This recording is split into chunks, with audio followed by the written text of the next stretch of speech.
Queridos hermanos, iniciamos la Lección Divina de este día viernes 17 de marzo, viernes de la tercera semana del tiempo de Cuaresma. Por la señal de la Santa Cruz de nuestros enemigos, líbranos, Señor Dios nuestro, en el nombre del Padre, y del Hijo, y del Espíritu Santo. Amén. Señor mío y Dios mío, creo firmemente que estás aquí, que me ves, que me oyes. Te adoro con profunda reverencia, te pido perdón de mis pecados y gracia para hacer con fruto este tiempo de lección divina. Madre mía Inmaculada, San José, mi Padre y Señor, Ángel de mi guarda, interceded por mí. En este día viernes, en la primera lectura leemos el libro del profeta Oseas, capítulo 14, versículos 2 al 10.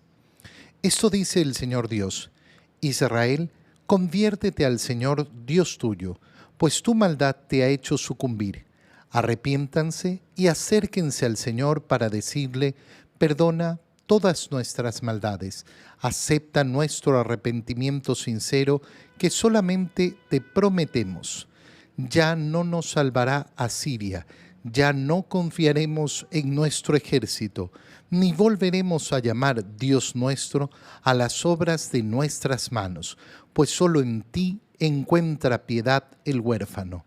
Yo perdonaré sus infidelidades, dice el Señor, los amaré aunque no lo merezcan, porque mi cólera se ha apartado de ellos. Seré para Israel como rocío, mi pueblo florecerá como el lirio, hundirá profundamente sus raíces como el álamo, y sus renuevos se propagarán. Su esplendor será como el del olivo, y tendrá la fragancia de los cedros del Líbano. Volverán a vivir bajo mi sombra, cultivarán los trigales y las viñas, que serán tan famosas como las del Líbano. Ya nada tendrá que ver Efraín con los ídolos. Yo te he castigado, pero yo también te voy a restaurar, pues soy como un ciprés siempre verde, y gracias a mí tú das frutos. Quien sea sabio que comprenda estas cosas, y quien sea prudente que las conozca.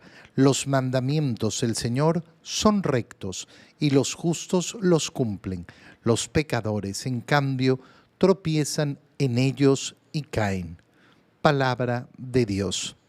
El libro del profeta Oseas es un libro donde se invita a Israel a salir de la infidelidad, con la imagen siempre presente de la infidelidad entre esposos, que se usa permanentemente en la antigua alianza porque justamente lo que ha hecho Dios con el pueblo de Israel es formar una alianza.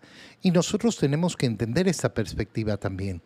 Aquel que ha sido bautizado, aquel que ha recibido la fe, aquel que ha recibido los sacramentos, que ha establecido con el Señor una alianza.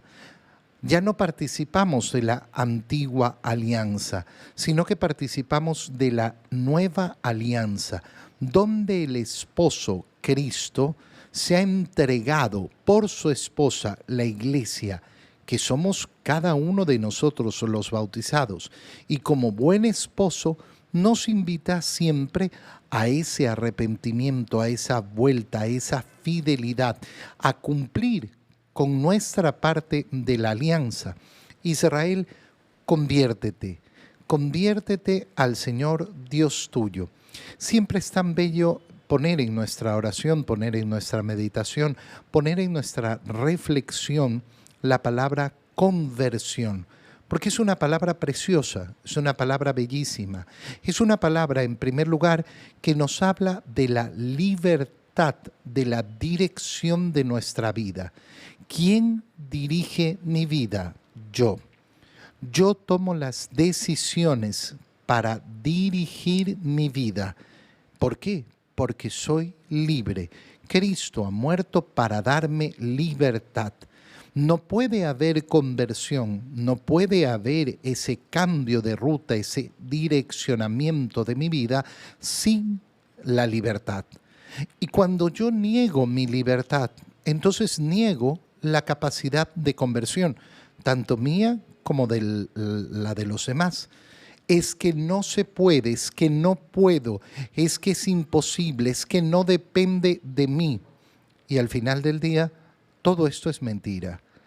Todo esto es mentira. Sí, sí que puedo, sí que depende de mí. Que es difícil, por supuesto, claro, no es un camino fácil, nunca lo ha sido. La conversión nos habla de ese cambio de ruta que se puede dar en libertad. Cambio de ruta, corrección de ruta, ¿para qué? Para apuntar nuestra nave, que es nuestra vida, hacia Dios. Esa corrección necesaria siempre, siempre. No hay ninguna manera de ir haciendo un viaje, un movimiento hacia una meta si uno no está continuamente controlando si estoy apuntando o no hacia la meta. El tiempo de Cuaresma, que es tiempo de conversión, justamente nos invita a esto. Asegúrate. No des por supuesto que estás llegando a la meta. No des por supuesto que la ruta es la correcta. Asegúrate de tomar las correcciones necesarias. Tu maldad te ha hecho sucumbir. No es la maldad de los otros la que me ha quitado mi guía, es mi maldad. Arrepiéntanse, acérquense al Señor para pedirle, perdona todas nuestras maldades.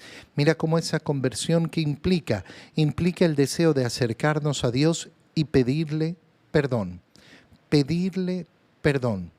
que es la única condición que nos pide el Señor, la única condición.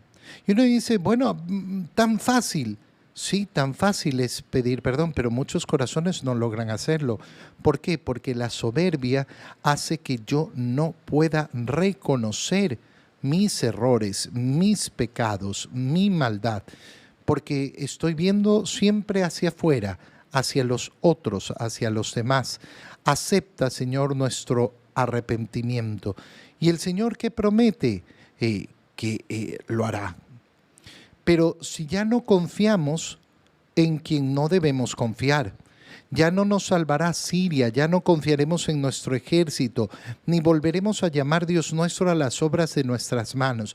Es decir, que esa conversión que inicie efectivamente con ese pedir perdón después de reconocer nuestros delitos, nuestros pecados, implica el compromiso de no confiar si no es en el Señor. Y entonces Él dará su perdón. Perdonaré sus infidelidades, los amaré, aunque no lo merezcan. Esta es una frase preciosa. ¿Por qué? Porque la salvación no se trata de merecimientos míos. Los merecimientos son los de Cristo. Yo puedo ser salvado solo por los méritos de Cristo, por Él y en Él y solamente en Él, no en mí. Es en Él que puedo ser salvado. Si yo tuviera que esperar alcanzar los méritos necesarios para la salvación, nunca llegaría. No hay absolutamente nada que yo pueda realizar que sea merecedor de la salvación. Yo puedo decidir con mi libertad entrar a formar parte de la salvación, pero siempre por los méritos de Cristo, porque la cólera se aparta de nosotros y entonces vendrá ese renovarse. Será Israel como el rocío, el pueblo florecerá como un lirio, hundirá profundamente sus raíces como el álamo. Estas palabras las tomamos a modo personal y nos damos cuenta que efectivamente ese camino de conversión, de pedir perdón, de asumir la alianza con el Señor, de confiar solamente en Él, siempre da frutos. Siempre da frutos. Y por eso la transformación de mi corazón, así sea en cosas muy pequeñas, siempre va a mostrar abundancia en la gracia del Señor. No vamos a quedar defraudados. Yo te he castigado, pero yo también te voy a restaurar. El Señor nos promete tratarnos con una mano delicada, con una mano amorosa. Eh, no es que el Señor quiera nuestra perdición, todo el contrario. Quien sea sabio, que comprenda estas cosas, quien sea prudente, que las conozca. La sabiduría y la prudencia, ¿dónde están? En escuchar la invitación, siempre invitación porque se basa en la libertad, a convertir nuestro corazón y abrir nuestros ojos para decir, los mandamientos del Señor son rectos. Es decir, que aquel que tiene el corazón justo reconoce la belleza de los mandamientos del Señor. Aquel pecador, en cambio, no los va a reconocer y siempre va a buscar justificarse. Y decir, no, es que es mejor por acá. No. El que tiene el corazón justo va a reconocer los mandamientos de Dios no son para hacerme daño, todo el contrario, son para mi bien. En el Evangelio, leemos el Evangelio de San Marcos, capítulo 12, versículos 28 al 34. En aquel tiempo uno de los escribas se acercó a Jesús y le preguntó, ¿cuál es el primero de todos los mandamientos? Jesús le respondió, el primero es, escucha Israel, el Señor nuestro Dios es el único Señor. Amarás al Señor tu Dios con todo tu corazón, con toda tu alma, con toda tu mente y con todas tus fuerzas. El segundo es este, amarás a tu prójimo como a ti mismo. No hay ningún mandamiento mayor que estos. El escriba replicó, muy bien, maestro. Tienes razón cuando dices que el Señor es el único y que no hay otro fuera de Él, y amarlo con todo el corazón, con toda el alma, con todas las fuerzas, y amar al prójimo como a uno mismo, vale más que todos los holocaustos y sacrificios. Jesús, viendo que había hablado muy sensatamente, le dijo, no estás lejos del reino de Dios, y ya nadie se atrevió a hacerle más preguntas. Palabra del Señor. El Evangelio que acabamos de leer viene después de una serie de preguntas que le hacen al Señor, siempre para ponerlo a prueba, siempre para tentarlo, siempre con malicia. Preguntas no de corazón, no preguntas que buscan al maestro, sino preguntas que buscan ponerle trabas, ponerle efectivamente la trampita para que entonces caiga y poderlo aplastar. Pero en cambio se acerca un escriba a preguntarle, y es la primera vez que el Evangelio no nos dice para ponerlo a prueba, sino con un corazón sincero. ¿Cuál es el primero de todos los mandamientos? Es una pregunta que posiblemente podría parecer tonta. ¿Quién no sabe cuál es el primer mandamiento? Hermano mío, mira, haz la pregunta a modo de encuesta, por ahí, por donde quieras, y te vas a llevar una gran sorpresa. Te vas a llevar la gran sorpresa de que no muchos saben contestar, que son muchísimos los que no pueden contestar una pregunta tan sencilla, tan sencilla. Yo la hago continuamente. Y me sorprendo de ver cuál es el primer mandamiento. No matar. Es como si uno tomara una lección. Pero claro, uno dice, oye, no te estoy tomando la lección, sino que, ¿cómo voy a ordenar mi corazón? ¿Cómo voy a cumplir aquello que veníamos diciendo en la primera lectura, la conversión? Es decir, asegurarme que mi barca, que mi vida lleva la ruta correcta hacia su fin. ¿Cómo voy a hacerlo si no tengo en el corazón lo principal que me mueve hacia ese fin? Es decir, el amor a Dios. Y claro, las personas a veces lo que les ocurre, porque cuando les dice, oye, el primer mandamiento es amar a Dios. Ah, sí. Lo dan por supuesto. Lo dan por supuesto, ¿por qué? Porque como lo conocen, pero no se esfuerzan en hacerlo, no forma parte de su corazón. Y claro, si no forma parte de mi corazón, día a día yo me levanto y mis preocupaciones son las preocupaciones del mundo. Pero es que yo tengo que preocuparme de esto, de aquello, de no sé qué, y que la familia, y que el trabajo, y que los problemas, y que la deuda, y que lo que me pasó. Sí, pero ¿qué mueve tu corazón? Entonces no se trata simplemente de saberse la lección. Se trata de que si en mi boca no está en primer lugar siempre saber que yo vivo para amar a Dios en primer lugar, es porque seguramente no lo estoy viviendo. No lo tengo en el corazón. Mi corazón no arde de amor por Dios. Cuando mi corazón arde de amor por Dios, entonces claro, no solo que lo conozco, sino que es efectivamente el motor. Jesús le responde con claridad. El primero es, escucha Israel. Ya esta semana reflexionábamos sobre este primer paso del amor, escuchar. ¿Por qué muchas personas no logran amar a Dios? Porque nunca logran escucharlo. Aquel que no logra escuchar a Dios difícilmente lo va a conocer. ¿Y cómo voy a amar lo que no conozco? Es imposible. Es imposible, entonces no lo voy a amar.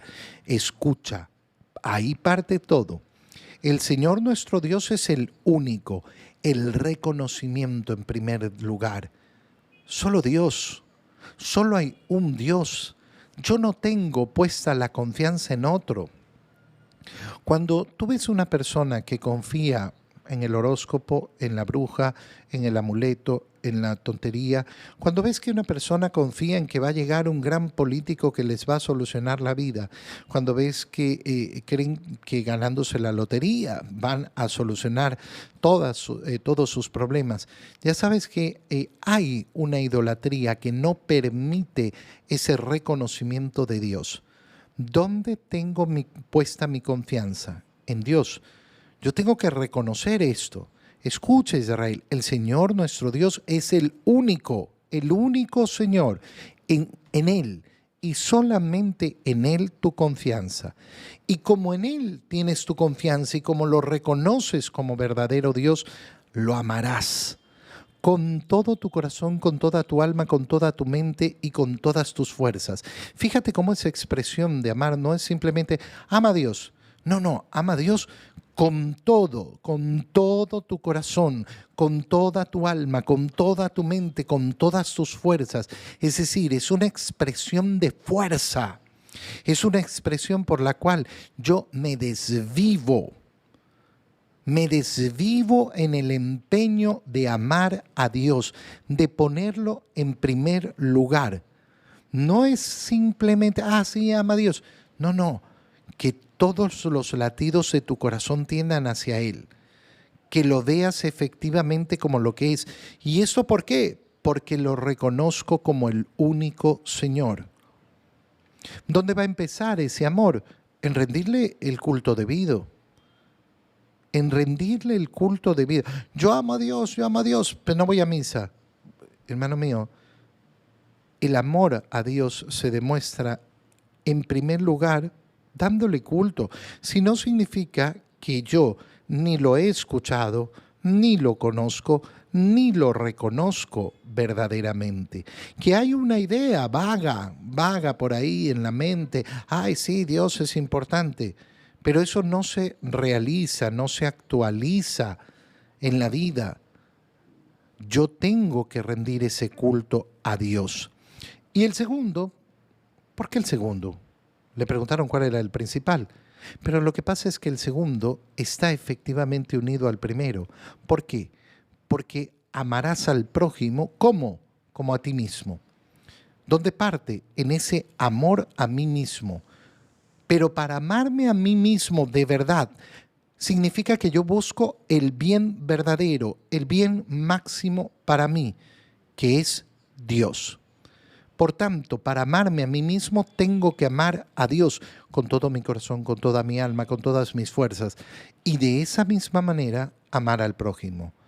Y los dos mandamientos entonces quedan unidos, unidos en un solo acto de amor.